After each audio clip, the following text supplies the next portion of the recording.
Before Jackie Robinson historically made his debut on April 15, 1947, he spent the previous season in AAA Montreal, where he was welcomed and became beloved, leading to a huge spike in attendance and a league championship led by Robinson. So, let's look at the precursor to Jackie Robinson's historic rookie season. Totally sports-esque. Major League. After he excelled at multiple sports at UCLA, then went on to serve 3 years in the military, Robinson's first experience in organized professional baseball was in the Negro Leagues. Robinson received $400 a month to play for the Kansas City Monarchs with Satchel Paige, and he had an all-star season, hitting .375 with a 1.049 OPS in 47 games. Though he had a good season, Robinson did not enjoy his experience in the Negro Leagues. There was a much different structure than what he experienced in college, and a little organization, long bus rides, and embracement of gambling led to his disapproval. Robinson had already received interest from major league teams during the season and had a tryout along with other black players for the Red Sox, but this ended up being nothing but a ploy to ease the desegregation policies of Boston Councilman Isidore Muchnick, who wrote to the Red Sox owner Tom Yawkey that all players should be given an equal opportunity. The Red Sox had no intentions of signing a black player, and Robinson and the others at the tryout were subjected to taunts and left humiliated. But there were other teams looking to sign a black player, and Dodgers GM Branch Rickey began to scout the Negro Leagues for a potential suitor. Out of many possible candidates, Robinson was selected by Rickey to interview for a chance to be assigned to the International League farm club, the Montreal Royals. Robinson and Rickey had a 3-hour exchange in August of 1945, wanting to make sure Robinson could turn the other cheek to the pressure and the taunting he was bound to endure. After convincing, Robinson signed a contract to receive $600 a month to join the Dodgers organization. Although Branch initially wanted to keep the contract a secret, he planned to sign Robinson before November, and on October 23, 1945, Montreal Royals president Hector Racine touted that an announcement that would revolutionize the baseball world was coming. This led to some believing that Montreal would receive a major league team, but Montrealers were disappointed that the announcement was the signing of a shortstop from California. Journalists were quick to point out that this was perhaps the biggest news in the history of organized baseball, considering who it was. And though the Brooklyn Dodgers had 21 teams in their farm system, the Royals were at the top and considered the best place for Robinson. Montreal had a long history of integration in baseball, with African-American barnstorming teams appearing in the city as far back as 1896. And black teams had participated in leagues as far back as the 1920s, so there was little doubt that Robinson would be welcome in Montreal. A lot would happen between the signing and spring training. Robinson would get married to Rachel, while many speculated if Robinson could play in AAA, both for his level of play and if he would even be allowed. Regardless, Robinson arrived in Florida for spring training, already having trouble getting there from California, getting bumped from 2 planes due to the color of his skin, and ultimately having to ride in the back of a crowded, segregated bus with pitcher John Wright, who was also recently signed. Training camp was held in Daytona Beach, Florida, but players first went to Sanford, and both him and Wright had to flee the town as resistance to integration became severe. Branch Rickey later said that he received reports that lynching was entirely possible if they did not flee. Robinson made it to Daytona Beach, and with the number of distractions, he still had to earn a roster spot. He initially struggled at his normal position at shortstop, but improved after moving to second, allowing the chance to make shorter throws with his arm issues as he struggled at the plate. This had to be in part due to the numerous distractions, such as a number of exhibition games being canceled due to the presence of Robinson and Wright,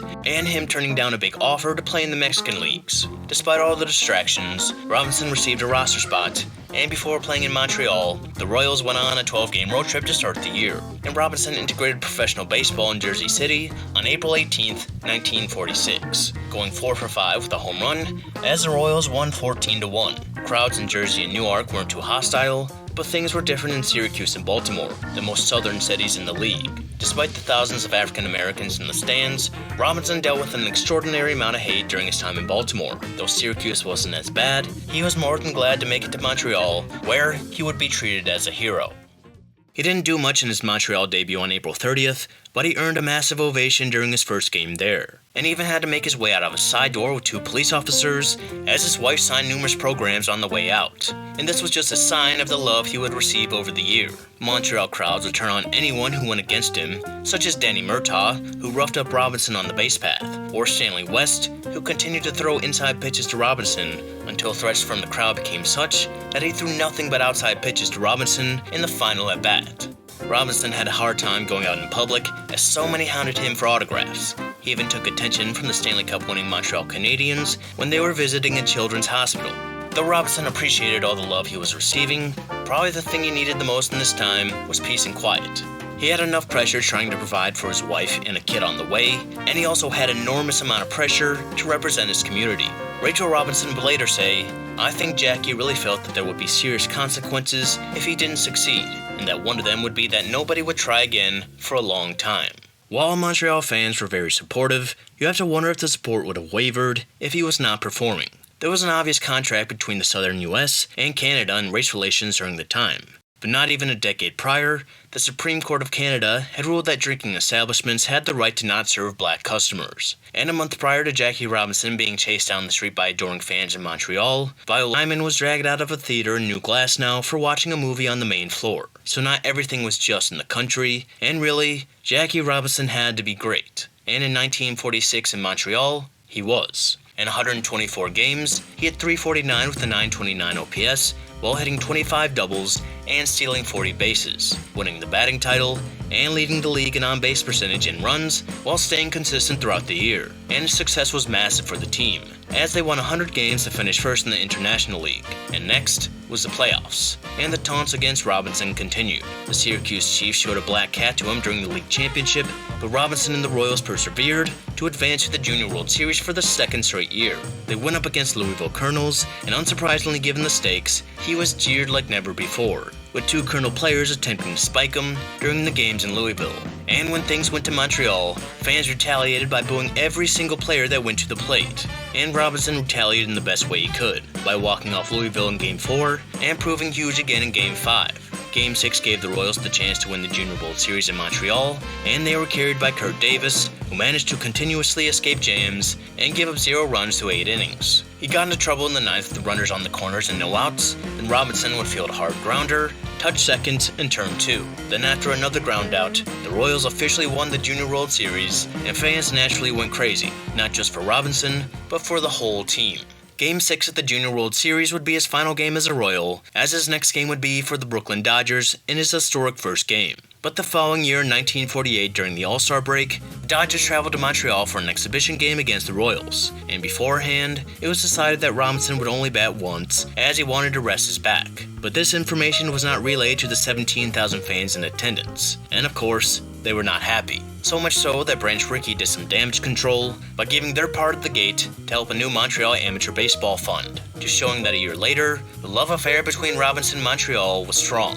And Robinson knew it. He later wrote in his 1948 memoir, "As the plane roared skyward, and the lights of Montreal twinkled and winked in the distance, I took one last look at this great city, where I had found so much happiness. I don't care if I ever get to the majors, I told myself. This is the city for me. This is paradise." And over a half-century later, you can still find the impact Robinson had on the city of Montreal. A statue was implemented in the city in 1987, showing Robinson giving a ball to 2 young boys. And in 2016, a mural was unveiled depicting Robinson, which isn't too far from the neighborhood Robinson lived in while in Montreal. Then in 2017, another mural was unveiled on the Coco Rico building, showing Robinson at bat. Quite an impact Robinson left after just one season.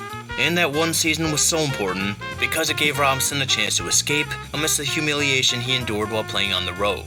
The enthusiastic support was almost overwhelming for Robinson, who proved throughout the year that he could play in the majors and could endure the unfortunate tough road ahead. With Montreal often being forgotten, but incredibly important in the story of Jackie Robinson.